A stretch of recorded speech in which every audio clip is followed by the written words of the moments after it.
are live on Facebook, and I am joined today by two really dear friends of mine, uh, Anthony Pena and Paul Hawthorne. Now, Anthony, are you joining us from Oregon this morning? I am. Hermiston, Oregon, to be exact. Hermiston, Oregon. All right, take a couple minutes, tell the people here in Kansas about yourself and how is it we know each other? We've known each other, Bill and I think we've known each other probably a good 5-6 years, I'm guessing. Well, at least back to West Campus, about 2006, 2007, somewhere in there. Oh my gosh, I'm terrible with time, right? All right. Well, I'm so glad you jumped in and joined us from Hermiston, Oregon this morning. Paul Hawthorne, people here in Fort Scott, or at least here at our congregation anyway, have heard me mention your name ad nauseum. But here you are. Tell the folks here in Fort Scott a little bit about yourself and how you and I came to be acquainted. Oh, well, long story, but to shorten it up, I went to Florida College, met my wife there. I went back in, it was the Stone Age, 1963 through 65. Preacher, elder. I came to know Bill as he was a Christian and in law enforcement, and through a lot of things happening, we got together, we talked, and knowing Bill has just been an absolute joy. It's just like a sponge. It just, man, I'm ready. And just wind me up, point me in a direction, and he just took off. And so just dedicated, faithful. I can't tell you what a great joy that is. On the flip side, on Anthony, that had the opportunity to share the gospel not only with him 20 years ago, but as his children grew up, shared it with them. And for those of you at Fort Scott, I'd like you to know a little bit about Anthony, is that he is perhaps the most courageous personal evangelist that I know. Now, he'd go, oh, food, that's not hardly. I said, absolutely. He doesn't realize how different he is than most people along that line. A total joy to work with. And the personal note, among others, Bill, myself, Anthony, and others went down when the Gulf had Hurricane Harvey, and we did some rebuilding and such as that for the damaged homes of Christians there. And both there and in Oregon, seriously, Anthony served as my personal bodyguard because he really cares about people. And I get in dangerous situations sometimes. Sometimes I know I'm getting into it. Sometimes I'm into it before I realize it. And God's providence and his messengers keep this preacher going. God bless everybody. Well, Paul, you and I have known each other for a substantial amount of time. And one of the things I tell people here, and even just like in the last couple of days, having conversations with some folks, is there was a person from North Seattle that I spoke to yesterday that did not realize how close of a relationship you and I have. And I've always described it as kind of a 3-tier relationship, right? On one hand, you've been a mentor and life coach. On another level, at times you've played the role of surrogate father, and other times you've just been my best friend. Yeah. And I told another individual, and I do not mean this in hyperbole, but if it weren't for you, if you hadn't come into my life when you did, I probably would have been drunk dead in a ditch somewhere. And so I am where I am because of you, Paul, and because of our relationship. And I was thinking about our trip to Houston when we went down there, and Anthony was, I think, a bodyguard for all of us. Because he's just that kind of guy. He loves everybody, and he's the guy that would lay down his life for his friends. Now, Paul, you and I have done some really cool things over the years. And I was trying to make a list of some of the really cool stuff that we've done. And shooting guns, going to Houston, go-kart racing, sporting events. But there's one story I would like to share with the folks listening that'll be a great segue into our study this morning. And that is for my birthday, I want to say it was 2011, 2012.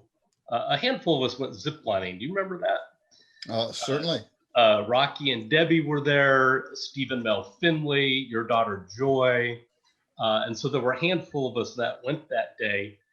And as you and I were completing a certain kind of obstacle, which was more challenging for me than maybe for the others because of the height of the deal. But I got to the other side, and here's Paul engaged in conversation with a young man who worked for the zipline company. And Paul was talking to him about spiritual things. And, and I think we left our phone number for that guy back at the office or something. But that's I think, the story I would tell everybody about you. Here we were 60 feet in the air, up in the trees, and you're evangelizing. Tell me about that, because we're going to be talking about Moses a little bit this morning. And yet here, you probably are one of very few individuals that can say, hey, I was sharing the gospel with an individual while ziplining 60 feet in the air. Tell us about that. Well, let me expand it out to everybody.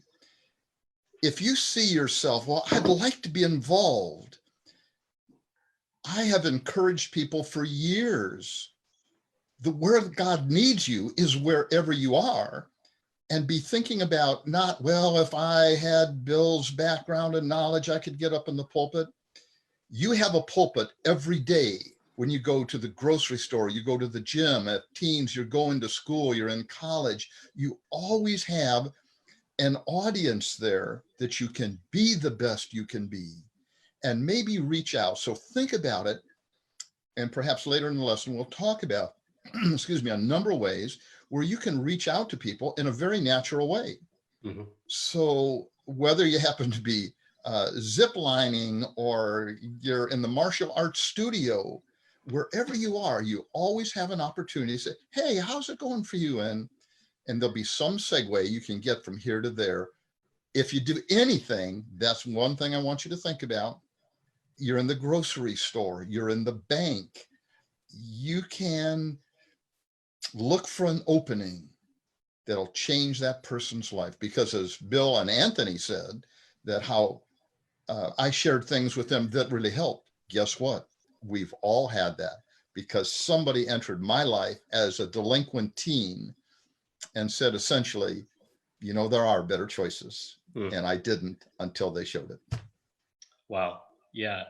Paul, I really appreciate you sharing that with us. And I've told people, everybody needs to have a Paul in their life. And for you, it was an older lady. And what was her name? The one that kind of was the grandmother image. I was a young preacher and I knew a lot of stuff, but still I had a lot of growing to do. There was a lady here, grandmotherly, Elsie Franklin. And she would kind of go like this, you need to work on that. Okay. Because we all have things we need to work on. And sometimes there'll be somebody courageous enough and yet doing it gentle enough where we'll accept that and ready to take the next step. Now, I was thinking about in your younger days when you were still kind of a street kid. Oh, my. And you had a woman who took you under her arms and taught you the gospel. Yeah, it started out in high school and I was a mess. It asked this young woman out and, hey, let's go. She said, well, I go to church on that day. And so if you want to be with me, that's where I'll be. I went to church, and the short story, one of the older women, mother of one of the teens, came up to me, had a trifold piece of paper and said, would you be interested in a home Bible study? Even now, as I think about that, I am so appreciative, because my life was just in flames. And somebody asked this delinquent kid that others wouldn't take a chance on, would you like to study? I was converted by a 40s something mom handing me a piece of paper in the olden days with spirit duplicator, purpley ink. And first time in my life, I really opened the Bible and said, there is a God, and here's what he asks, because some mom took a chance and asked. Wow, I love that story. Okay, so now back to our back when we were ziplining and you were talking to that young man as we were whatever 60 feet up or whatever it was. Not everybody has that level of courage. And what I wanted to talk about this morning was when God came to Moses in Exodus chapter 3 and says, look, I've got an assignment for you. But Moses didn't just jump up and say, oh, hey, I'm excited to take on this task. I'm the man. He had some excuses, didn't he, Paul? Absolutely. Absolutely. And in fact, there were 5, and Bill, you had actually outlined them, and I thought they were really cool. Let me just introduce them to the group, and then however you wanted to attack and address them. Well, let me pause for just a moment. Okay. I see we have a number of people who are joined in and watching us this morning. What I'd like to do is, if you have comments or questions, feel free to drop those comments or questions down there in the comment box on Facebook. And when I feel like I can, I'll throw them out to you, Paul, and we can chew on them. Okay. So those of you watching, Sharon, Benita, Melissa, Amy, Jackie, all you who are watching, feel free to drop some comments or questions for us, and we'll throw them to Paul and have him answer them. Paul, go ahead and start with the first excuse of Moses. In Exodus chapter 3 and verse 11, you can follow along in your Bibles. I'm just going to summarize it. God calls them. God calls all of us to serve. And here's the burning bush, and take off your sandals and all such as that. And he says, I want you to go to Egypt and tell Pharaoh, let my people go. Well, that'd be easy. That's Moses, right? Well, how about God tells you, how about go to Iran and Iraq and start preaching the gospel to the Muslims? Whoa. Moses says, who am I in 3:11, Exodus? There's that feeling of inadequacy. In 3:13, he says, what shall I say? If they ask me, who's the God you're representing? So he feels unprepared. Suppose they won't believe in chapter 4, 1-4. He feels ill-equipped. The fourth excuse is, I'm slow of tongue. I've got a disability. See, we all disabled. All of us have why we can't do exactly what God wants us to do because of this other thing. And the bottom line, I'll just paraphrase it. I don't want to. There's the real truth in chapter 4, verses 13 through 14. An excuse is an insufficient defense for the action taken. Well, so Moses, why would you do that? Because he's just like us. Now, you've been preaching for over 50 years. How many years have you been an elder, Paul? Over 20. Okay. And so as an elder, have you ever had an individual in the congregation make an excuse like, well, I'm insufficient for this job. Isn't there somebody else that you could ask to do this? Not somebody, everybody says it. Everybody but Anthony. And Anthony's the one, seriously, he goes beyond, he calls denominational preachers, asking them to debate. Blows me away.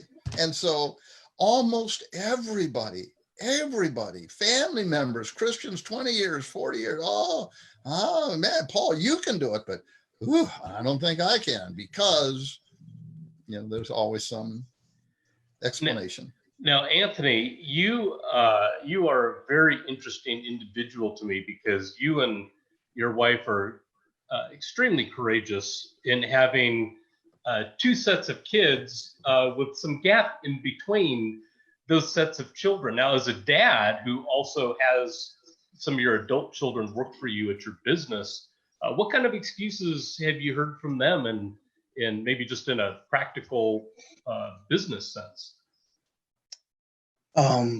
Business wise, or you mean as it relates to going out and evangelizing?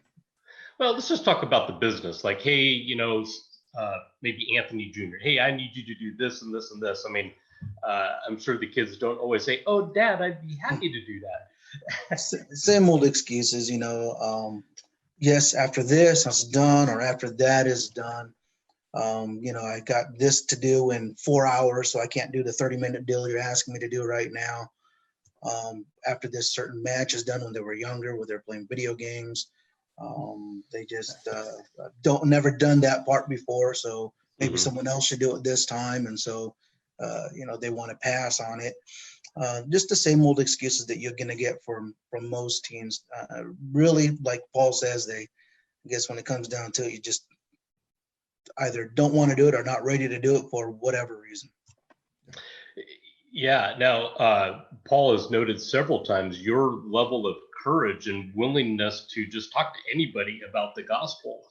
I think you and I are probably types of guys that would walk into a group of Hell's Angels and be completely comfortable talking to them about spiritual things. How did you come to have that level of confidence and courage in sharing spiritual things with folks?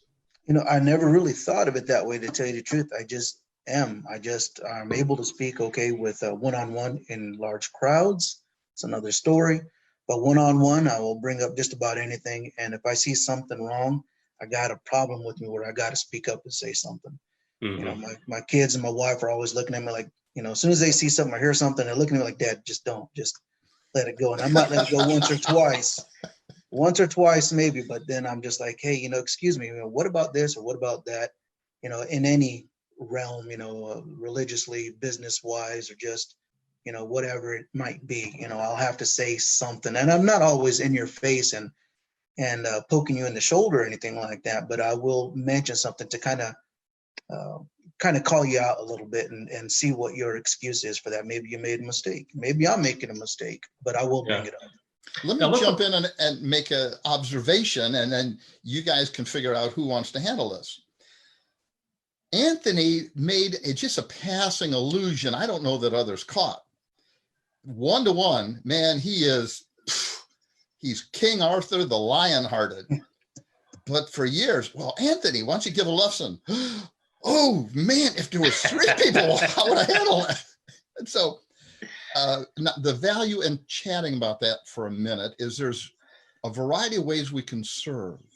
And some people are real confident in one area, not in the other. And I'm saying this for you that are watching or will be watching this. You think, oh, they asked me to do this and it scares me to death to lead in prayer or talk to my neighbor or something. So Anthony or Bill, who wants to follow up on the courage in one area doesn't inherently transfer to all areas?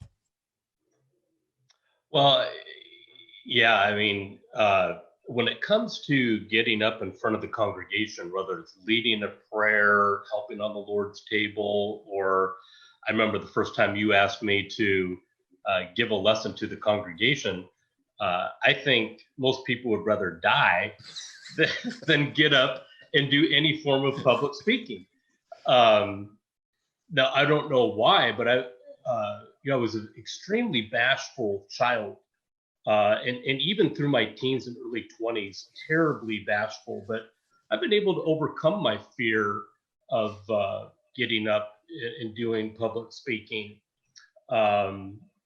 Just because, well, through my first career, I kind of wasn't given an option. They said, hey, here's a public speaking engagement, and you're the one going, whether you like it or not. So I've kind of learned to work through that.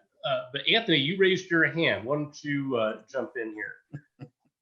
I was actually just kind of looking at things on the screen here as you were talking, but I will jump in. Yeah, it is from what Paul's asked, if it goes from one to the other and why it doesn't necessarily. speaking in smaller groups, I can study the person I'm speaking to. There's body language going on. I can play off of that a lot easier than I can a crowd. And I know there's ways of reading the crowd as well. I just don't have those skills. I would imagine that there is a way.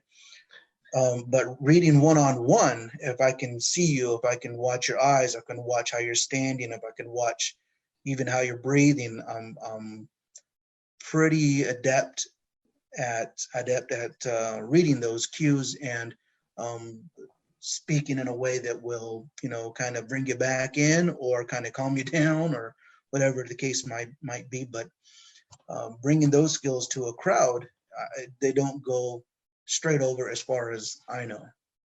Yeah. Well, Now there's let's come back, Paul. Let me cut you off for just a second. Okay. I'm sorry. Let's bring this back home and apply it to Moses because he's our case study this morning. There is some truth to what Moses says when he says, "Hey, hey, I'm just a schlepp. Why me?"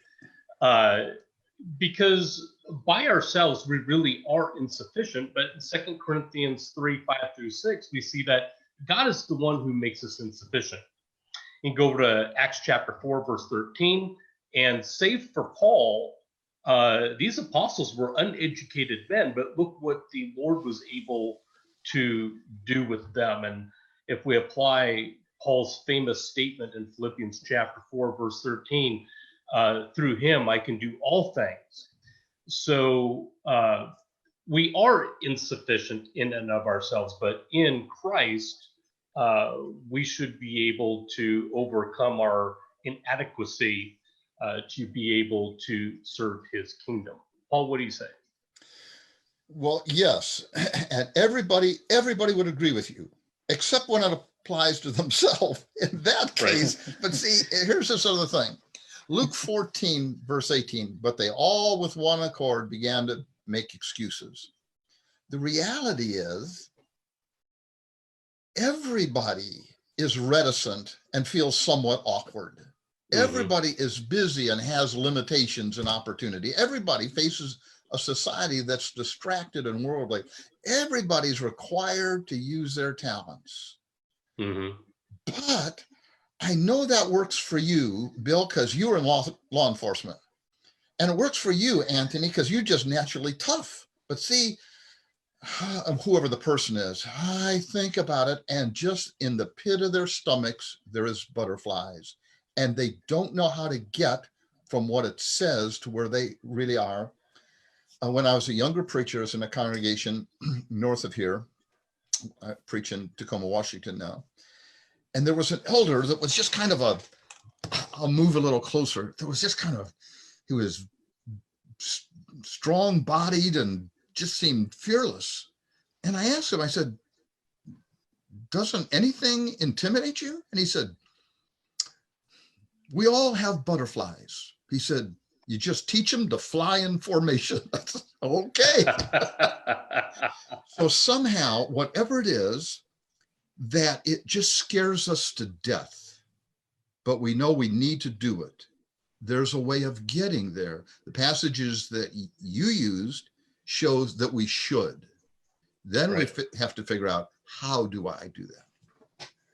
Okay, and so we'll make some time for that here, maybe about the next 10 to 15 or so, and we'll talk about the practical application of how do I overcome, and how can I overcome my fear?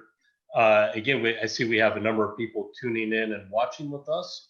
If you would like to drop a question or a comment into the comment section, feel free to do so. I'll pass those along to Paul, and we'll try to answer those for you. Or if you just have a comment, feel free to join us with a comment of sorts. All right, now as we look at the second excuse of Moses, so he starts out by saying, hey, I'm nobody. I may not be the right guy. And then the second excuse that he gives God is, well, all right, what am I going to say? And that's a fair question, right? I mean, he's going to be going, and people are naturally going to have questions for him. But God told him what to say. And really, as we make the application to ourselves, people go, well, if a coworker asked me, about Jesus or spiritual things, I just don't know that I would know what to say. But Paul, isn't it true that God has told us what to say, right? Well, it has. And if I ask permission just to back up for a second, Yeah, go ahead. In 3:11, where it says, "Who am I?" Well, he's Moses. Yeah. He's this 80-year-old shepherd, ex-prince, failed leader, and fugitive from justice. Now you're 80 years old. Hey, wow, man. But Peter said, "Depart from me, I'm a sinful man." Isaiah said, "Woe is me, I'm a man of unclean lips, among a nation of people of unclean lips." Solomon said, "I'm but a little child." Paul said, "I'm the chief of sinners." Everybody has a reason why not to serve. Right. God says, "Got it. Now get busy." So, all right. And then you look at the second excuse is, "What shall I say?" He said, if they, ask me, "Who are you?" Say, "I am sent you." That's a special Hebrew word there. Yes, it is. And Vine's Expository Dictionary says of that phrase, it's a declaration of divine control of all things. Yes. And so as we think about, well, what do I say? Well, God said what I should say, except that you guys are the smart guys. You know all this stuff. This other Christian just is trembling in their boots. And yeah, well, I can say Acts 2:38, but I'd like you to think about the tough part is where you start. And that is you just start on a personal basis. Jesus said, "Can I have a drink of water?" Philip said to the Ethiopian, "Do you understand what you're reading?" Andrew said, "We found the Messiah," and he brought him to Jesus. Right. I tell people, rather than, okay, I got to have this 28-page memoranda memorized and I can't, I just talk to somebody, whether it's on a zip line, on a corner, in a court, in a grocery store, if there's an opportunity, hey, how you doing? And on a personal basis, think of things where maybe you're around a person, a coworker, a friend, say, "Would you like to grab a cup of coffee?" Or if it's a younger person, or a Coke, or what's been your journey? Do you have a religious background? Or not so much. There's a lot of people. And whatever they say, "Well, I'm a Rastafarian, I'm an atheist." You say, "Wow, how's that working for you?" That is, Moses wanted to know what to say. God said, "Tell him." And so you're just asking where they are in their journey. Would they like to talk about it? And if you would, God has something to say. And whatever they ask, just make a gentle reply. See, and this is really an important thing that we're talking about, Paul. Again, for those of you joining us, we have Paul Hawthorne joining us from Tacoma, Washington, and Anthony Pena, our good dear friend, is joining us from Hermiston, Oregon. You're talking about direct interaction with people. Right. Right. But let's just take for a minute, let's just kind of sidestep that for a minute. What about those who are much more reserved and bashful, who would self-describe as a wallflower? What are some indirect ways that people can begin connecting with people and sharing spiritual things, and maybe first steps, I guess, towards overcoming their fear? What a great question, because almost everybody sees themselves as, I'm kind of reticent, and I have a degree of that, but there's people way more courageous than I am. And particularly now is a tremendous time to get your little wings out there, stand on the edge of the net, start flapping them even before you take off. Because if I say, "Hey, how about going door knocking?" I tell you what, in Seattle, that's not going to work very well for you. Or New York, man, do not come on my porch. Right? No, it's not going to work out very well. Not with the COVID-19 going on. But now is a tremendous time. You can email, text, or call people that you care about, saying, "How are you doing? I've been thinking about you." Think how well this will play in the modern environment. Tell them, I've been praying for you. I have people from Buddhist background ask me to pray for them. Just people so much appreciate that. As you're saying, well, I could do something way much more confident that you can be by inviting people to come online. Hey, you ought to check this out. There's this funny guy from Hermiston, Oregon. There's la la. And so it's way easier to invite somebody to come online. Now is not the time to start handing out church cards and CDs and books, but now is the time you can invite. And I'm thinking about the number of people who are joined us watching this morning, and I see Scott Beyer has joined us. Scott is a terrific preacher for the Lord and a dear friend to all three of us here. Scott, perhaps maybe if you have some ideas about direct versus indirect teaching, you could drop those in the comment section for us. Paul, I wanted to back up just a little bit, because we're talking about overcoming our fear. One of the things that sometimes we have come across before is you'll have an individual who's been a Christian for 10, 15, 20 or more years, but they are scared to death to talk to anybody about spiritual things for fear that, well, maybe they'll ask some obscure question I don't know the answer to. What would you say to an individual who is, they've been through a dozen classes on how to share the gospel, but they're just scared to death of that one question about Revelation they won't be able to answer? What do you think about that, Paul? Oh, man, amen. And that's almost everybody, including me in younger years. I was studied up in Kirkland like a number of us had, and back in the day, Lowell Williams has since passed away, but he was my mentor.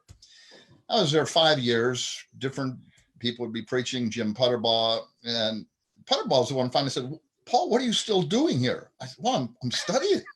He said, you know everything there is to know. I said, no, man, I got to be prepared for the denominational preachers. He said, Paul, I was 26. He said, you already know more than 90% of all the denominational preachers already. Get out of here. And so the reality is everybody feels that. In the early days of preaching, I felt reluctant to take anybody with me to a conversion class in case I was asked something. Anthony would see what an idiot I am that I didn't know that easy answer. The reality is we all face that. The easy part of it is say, that's a great question. I don't know the answer. Bill's hosting this session. Say, if I've got a friend that knows a lot more than me, and you just invite him in. Let me give you a cool little thing that I have appreciated for 40 years. As a young preacher, I came across this illustration, looked it up, so I make sure I got it right. A famous battle in World War I, September 1914, against the Germans. The whole Allied army had been forced into a general retreat. But French and British forces counterattacked, and it became a turning point in the war. The Battle of Marne, a river just outside Paris. Believers, we're at a turning point right now. We're at a national, global epidemic. We weren't alive in 1914. General Foch was giving a report to headquarters, and he said, our center is giving way. Our right is retreating. Situation is excellent. We are attacking. I go, are you kidding me? Because the Germans wouldn't expect it. They're all running away. He said, and it's presented us with the perfect opportunity to make progress. It was a turning point in the war. Christians, you're in contact with individuals that are afraid, that don't know what to do, that are more open now than they ever will be the rest of their lives. Look for those opportunities. Paul, wonderful stuff. Hey, let's move on down to the point number 4. And I loved how you framed this and presented it to the group earlier on when in chapter 4, verse 10, Moses says, I am slow of speech and slow of tongue. In other words, I've got a disability. But for all of us, we have some shortcoming, right? I'm a little shorter, not as handsome as others. I'm reminded of a young man I read about in the UK. And this young man had, I guess it was a flesh-eating disorder. And so at about 16, 17 years old, his body had begun to shrivel up, and he was confined to a motorized wheelchair. But this was a young man who loved to mow his dad's lawn. And so dad rigged it up with like a trailer hitch or something to that effect, where dad was able to hook the lawnmower to the wheelchair, and that young man went out and he mowed dad's lawn. And I thought to myself, boy, any excuses I have to not do this or that are pretty weak and lame, because this kid who's confined to a wheelchair says, man, hook it up, dad, I'm ready to roll. Wanted to take a comment for a minute about this particular excuse of, well, I'm not the prettiest, I'm not the best spoken, I don't have the nicest clothes. Absolutely, because virtually everybody is in that category. And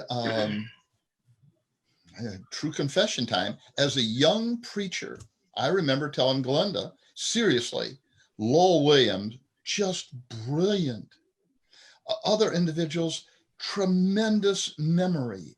Others, big stature, broad shoulders, dark curly hair, just charismatic in personality. And then there was me. And Glenda told me, it's been like 11:30, midnight at night, you're tired or your emotional reserves are less. And I'm recounting what other great guys could do. And she told me what I tell everybody else. She said, Paul, you don't have to be them. You just be the best you can be. One of the best students in Acts I ever had was a 65-year-old grandmother that had only gotten through to the 3rd grade. The reality is you can take your disability and use that as kind of a segue, a springboard, a doorway into other people's lives. If they see you with your disability as willing to do that, whatever that is, that gives them courage to do what they can do. Absolutely. And I think I don't have any physical limitations really, other than my being vertically challenged. But I think most people I know that have some type of limitation would say they don't want sympathy. They don't want you to, dote over them or something like that because they have a limitation, because they're not using it as an excuse for, work or whatever the thing is. And what I hear you saying is, regardless of what your limitation is, whether it's scriptural knowledge, a speech impediment, one leg is shorter than the other, you're bald, whatever, that don't let that be an obstacle Amen. In service to the king. Here's a great little event. Mind if I chime in here real quick? Sorry. Yeah, go. Yeah, go, Anthony. In fact, a lot of times, some type of disability like that can be something that will be a great asset and help you more than maybe someone else that doesn't have that particular point of view that they can share with other people. So if they are like you said, in a wheelchair and pulling the lawnmower, they can relate to people that are having disabilities and use that as a catapult to talk to somebody, to open lines with them, to show that they understand their point of view. Coming from a rough background sometimes can help them do that. Absolutely. So yeah, so that's what I wanted to add. Paul, I think one of the things I really appreciated, you've mentioned it a couple times in this conversation, that helped me connect with you in those earlier years when you and I were getting to know one another, was really twofold. Number one was the, kind of similar, rougher background, right? Our families were completely different, but you and I were a little more mischievous in younger years than maybe other children were. And not being the sharpest knife in the drawer, right? I've always felt like you and I, and we've talked about it in Bible studies, that perhaps you and I have to work a little harder than maybe some of the other guys we know that are more talented. But it can't be a limitation where I say, well, okay, well, I'm not as smart as this preacher over here. I'm not as gifted as this guy over here, but that just means I have to work a little harder and not let it be an excuse to not do. You think that's true? Well, it certainly is for my case. and a lot of us are that way. We see other people that are really gifted, but sometimes the really gifted people don't use them very well in everything. And Bill, you were athletically gifted. I loved athletics, and there's a difference there.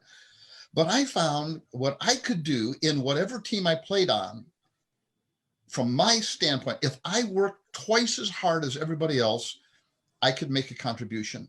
And I found the same for me academically. If I can work twice as hard as everybody else, I have something to contribute, where the other person, it flows from them. And that's okay, because whoever you are, you have something you've got to work through, work over, this or that, but you can do it. I've forgotten the person's name. They were born without arms and without legs. Mm-hmm. And they have one foot that they themselves call a flipper. He has, and I've used that as motivation for teens, because he's a motivational speaker with a religious background, and hundreds and thousands of people he talks to. He can answer the telephone, he can swim, he plays golf, he plays soccer. He said, what are you talking about? Look him up on the internet. He does. It is jaw-dropping. He has no arms, no legs. He swims, plays soccer, golfs, preaches, and encourages. I think, if he can do that, maybe we can too. That's right. Our beloved brother, Dennis Whitney, who's now residing in the Atlanta, Georgia area, Dennis dropped this into the comment section. He said, he pointed out 2 Corinthians chapter 12, verse 9, and I'll just read that for us. And here's where Paul the Apostle says, he has said to me, my grace is sufficient for you, for power is perfected in weakness. Most gladly, therefore, I will rather boast about my weakness, so that the power of Christ may dwell in me. And I would think that a person who had a physical limitation could use that to some way to edify and inspire others. Perhaps maybe in your research, you've seen the young man who's a outstanding wrestler, but doesn't have legs. Well, I tell you, that guy is tough as nails, and as a former wrestler, I'm not sure he's the guy I'd want to take on. He looks fierce. But it reminds me of my friend. You weren't necessarily athletically gifted, but man, you were tenacious. Yes. Anthony, is that true for you as well? You just have this competitive side of you that drives you to do regardless of the obstacles? I would say, yeah, I'm constantly trying to find ways to win, you know, in whatever it is, or at least to not necessarily win what's going on, but win over what I'm feeling and try to move forward. Yeah, absolutely. Okay. We've got about 10 minutes left, guys. Let's go ahead and jump down to excuse number 5, which really is where Moses reveals his heart to God. Not that God didn't already know this, but it's good for us to look at this. Excuse number 5 in Exodus chapter 4, Moses says, please send whomever else you may send. And really what Moses is getting at here is, God, I know you told me to go, and the fact is I just really don't want to. Paul, why don't you chime in here a little bit about that? Because I think a lot of times, for a lot of us, that's our attitude, right? I know I'm supposed to, but my I don't want fear, to. my fear or apprehension gives me kind of a I really don't want to kind of attitude. Totally understandable. Say, Paul, do you identify? Certainly, virtually everybody does. Now, how you know he was really asking for a replacement is because of verse 14. He wasn't saying, well, anybody you want. If you want me to go, I'm first up. Because verse 14 says, and the Lord was angry with him. Yes. You know, you try to encourage somebody to do this and this and this and this and this, and hey, we got room for you on the basketball team, and man, you're the leading scorer, and they, well, my cat's teeth need brushing, and you know, and finally they say, you know, I really don't want to. Well, now I'm mad. I need to rotate the tires on the house and paint the lawn, right? That's right. The bottom line to that is, and think about this, Christians, even the one talent man was supposed to use that one talent, Matthew 25:24. Amen. Now, the problem is getting our head in line where we can do that. And that comes to the motivation part. So far, we've talked about we should. Then is how. All right, let's take the last couple of minutes then, Paul, and talk about how. And what I'd like to do is maybe start with some indirect ways we can talk to people, and then kind of build on that to how can we begin directly start talking to folks. One thing I suggested to folks when we were doing a series on personal evangelism is taking a church business card and leaving it in the bathroom in the stall, or taking a tract or a CD of a lesson and leaving it somewhere in the laundromat or someplace like that where someone could pick it up.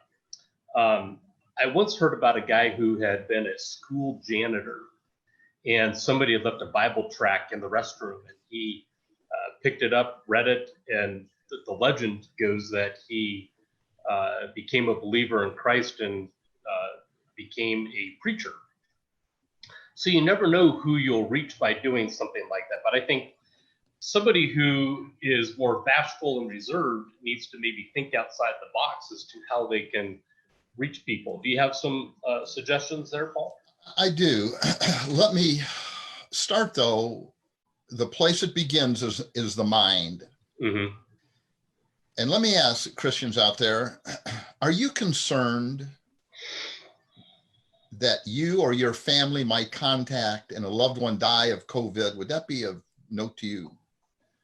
Or the Christians in your congregation?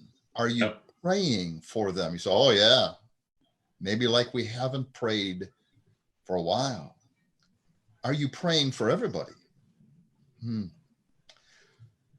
Corinthians 12:15, Paul said, I'll most gladly spend and be expended for your souls. Once you start getting your mind in gear and say, okay, now let's talk about ways you can do it. Right now, probably the way you do it is some kind of communicative method, whether it happens to be phone, internet, something like this, because people do not want you knocking on their doors. It would be a danger.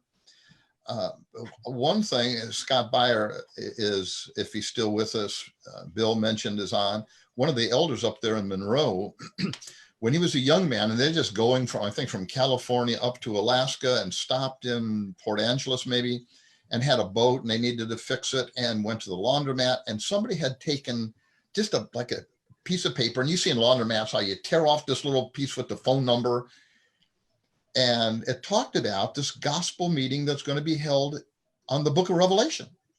And here are these kind of hippie people tore off the thing, went to the meeting, became Christians. He's an elder now in Monroe because somebody had the courage to take a piece of paper to a laundromat. So think about putting up cards on community bulletin boards. You don't have to wrestle grizzly bears, but you can be a light that'll be seen. And using the social media platform like we're doing today, right, is easy for people to like, comment, or share, right? And so I'll just give you an illustration.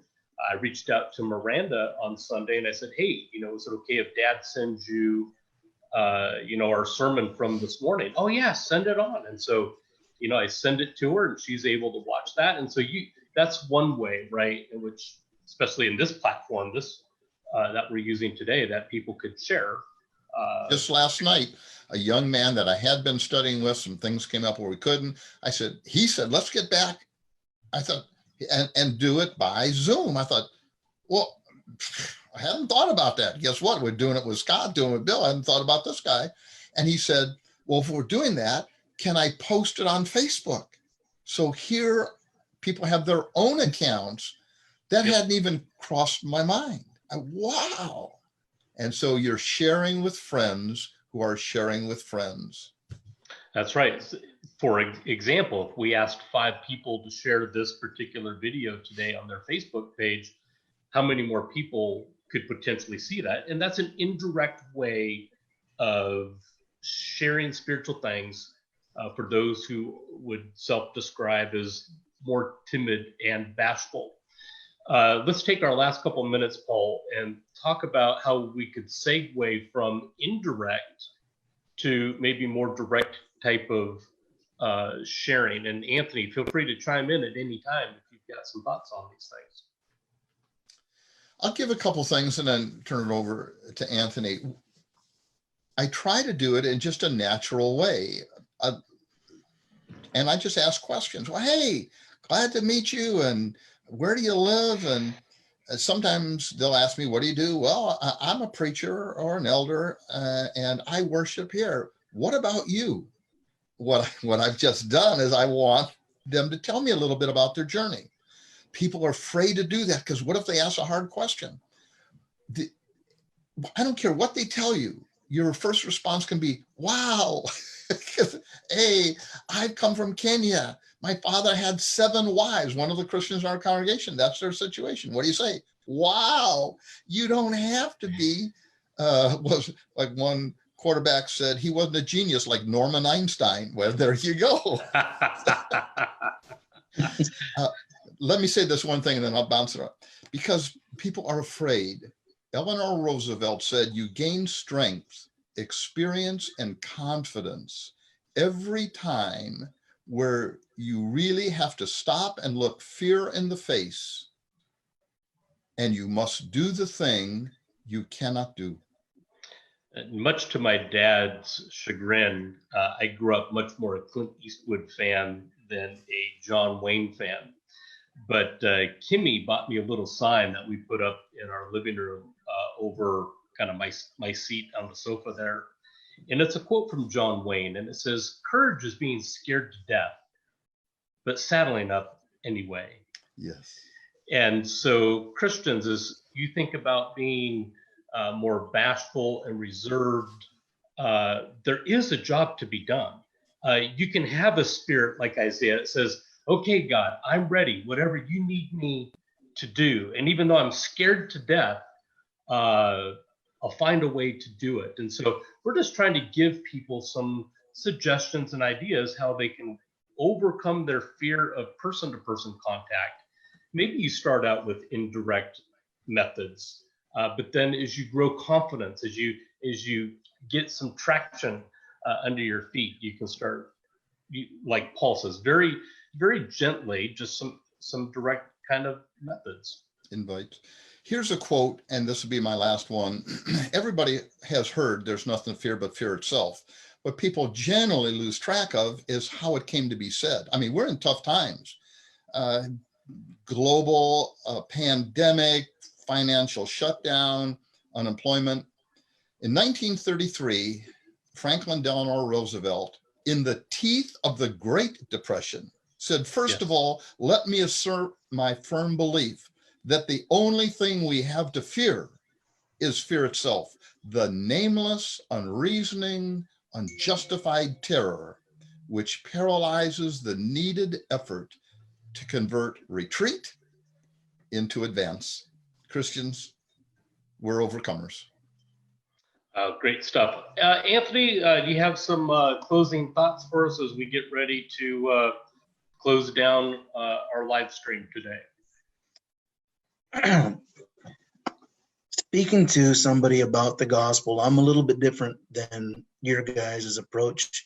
I am not as well spoken, obviously, as you two. You guys are able to turn phrases and speak to people and gently come into it. You just beat them up. I'm pretty much straight in.